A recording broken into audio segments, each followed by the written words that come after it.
Vamos ahora con los circuitos donde las resistencias están en serie. Mantenemos este circuito de aquí que ya calculamos anteriormente para compararlo con los que nos ocupan ahora. Lo primero que observamos es que la intensidad que circula por cada resistencia ha de ser la misma e igual a la total que pasa por la fuente. La intensidad se asemeja a un caudal de agua circulando por una tubería. En este circuito, ese caudal será el mismo en cualquier parte.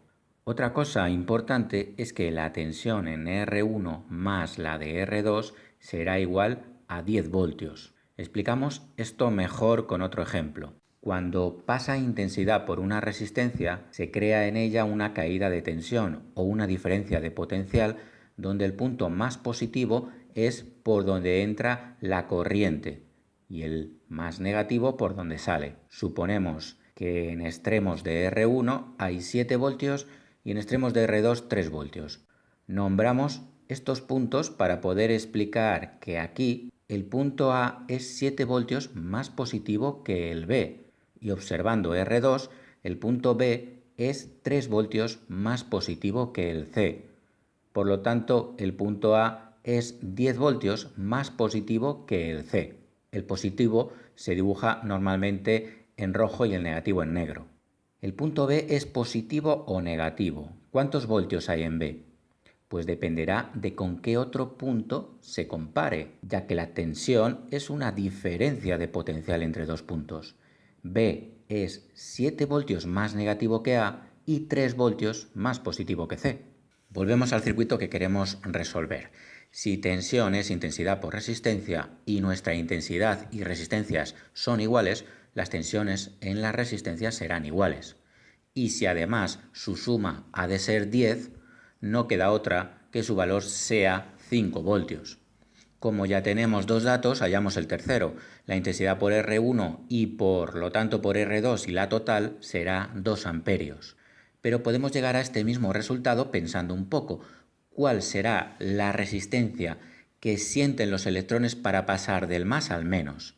Primero han de pasar una resistencia de 2,5 ohmios y luego otra de 2,5 ohmios. Por lo tanto, ese esfuerzo o resistencia al paso de la corriente será la suma de esas resistencias.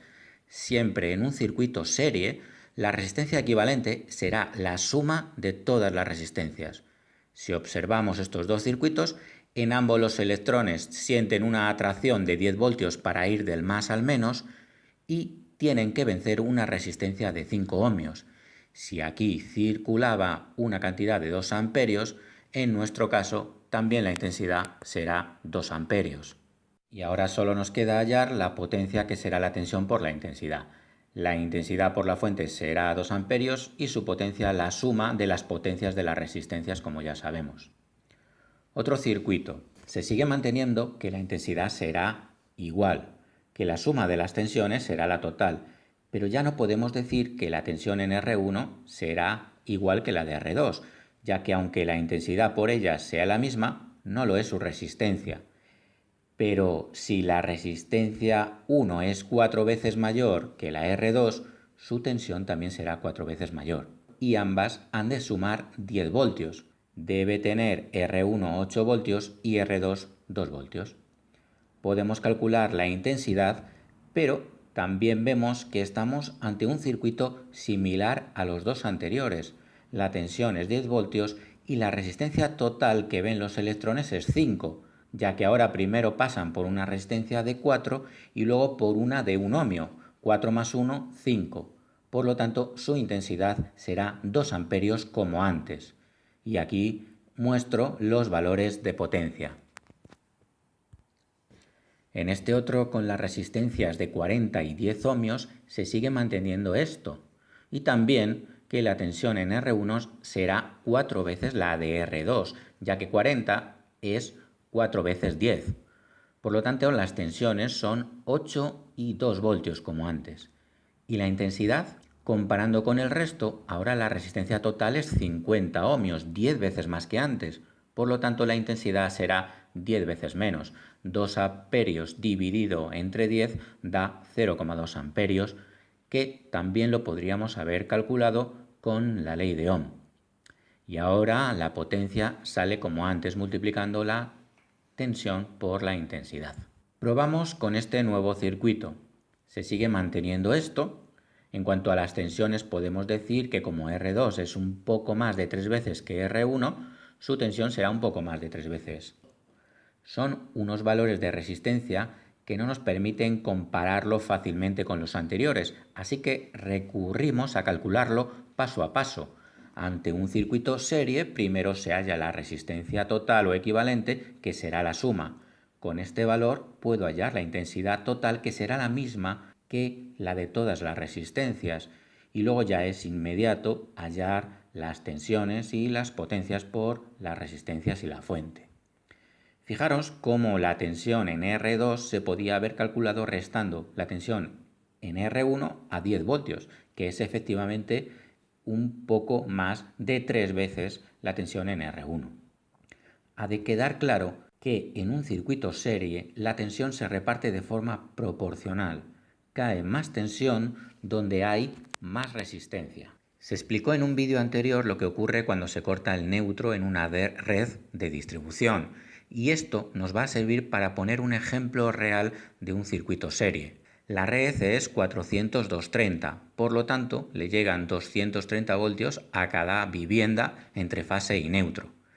En una hay conectado un televisor, que aproximadamente tendrá una potencia de 200 vatios, quizás un poco menos, alimentado evidentemente a 230 voltios. Hallamos su resistencia y es 264 ohmios. En otra vivienda hay conectado un radiador, suponemos una potencia de 2000 vatios a 230 voltios. Un calefactor consume mucho más que un televisor, claro. Hallamos su resistencia y nos da 26 ohmios. Como se explicó en el vídeo anterior, al cortar el neutro aquí, ambas viviendas quedan en serie y alimentadas a 400 voltios. Como la resistencia del televisor es mucho más elevada que la del radiador, y por lo que acabamos de ver en este vídeo, sabemos que la tensión en la resistencia mayor será 10 veces más y que ambas sumarán 400 voltios. Queda por lo tanto una tensión en el televisor de 364 voltios que lo estropearán. Este es el motivo por el que cuando se corta el neutro a unas viviendas les llega más de 230 y a otra menos. Aquellas que tengan conectadas cargas o electrodomésticos de menos potencia es las que tienen el riesgo de sobretensión. Otro ejemplo, todos hemos visto que algunos interruptores tienen pilotos de señalización que quedan iluminados cuando las lámparas están apagadas para que así sepamos dónde hay que pulsar. Tienen el piloto en paralelo con el interruptor, de forma que al conectarse con la lámpara que queremos encender quedan ambos en serie. Si la lámpara es de 230 voltios, 60 vatios, por ejemplo, consumirá 0,26 amperios y tendrá una resistencia de 884 ohmios.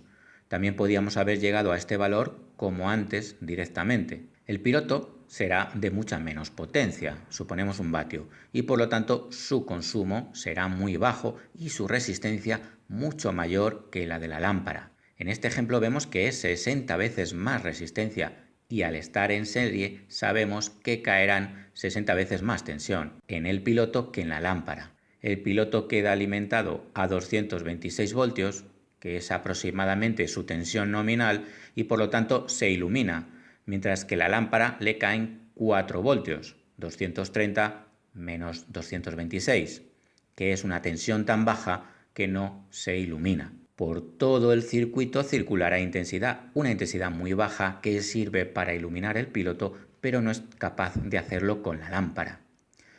Todo esto es lo que ocurre con el interruptor abierto, si la lámpara está apagada y el piloto encendido. Si cerramos el interruptor, el piloto queda puenteado. Caerán en el 0 voltios y no se iluminará, y los 230 serán para la lámpara encendiéndola. Seguimos con los circuitos. Ahora 3 resistencias. La intensidad será la misma. La suma de todas estas tensiones será 10 voltios. La tensión en R1 será igual que la de R2 porque sus resistencias son iguales, 5 ohmios, y será la mitad que la de 10 ohmios. Y para que se cumpla esto, las tensiones serán de 2,5, 2,5 y 5 voltios. Nos servirá este ejemplo para ahondar más en las caídas de tensión que se provocan en un circuito serie, porque tener esto claro es muy importante para resolver circuitos más complicados. La tensión entre A y B será la misma que en R1, 2,5 voltios, entre B y C, 2,5 y la tensión entre C y D, 5 voltios. La tensión entre el punto A y C será la tensión AB más la tensión BC, 5 voltios. Por lo mismo, entre B y C hay 7,5 voltios. A veces nos referimos a un solo punto diciendo que la tensión en A es 10 voltios o que en B es 7,5. Esto es porque lo estamos referenciando a un punto, por lo general el negativo de la fuente. Decir que la tensión en A es 10 voltios significa que es 10 voltios más positiva que el punto de referencia. La tensión en C es 5 voltios, se sobreentiende que es con respecto a la referencia. De esta forma, si tenemos que hallar la tensión entre A y B, se puede escribir que es la tensión en A menos la tensión en B, ambas referenciadas al mismo punto, 2,5 voltios. La tensión entre B y D será también la tensión en B menos la tensión en D. La tensión entre C y A será la tensión en C menos la de A, que en este caso es negativa. La tensión en C es 5 voltios menos que la que hay en A. Y ahora hallamos las intensidades y potencias como antes.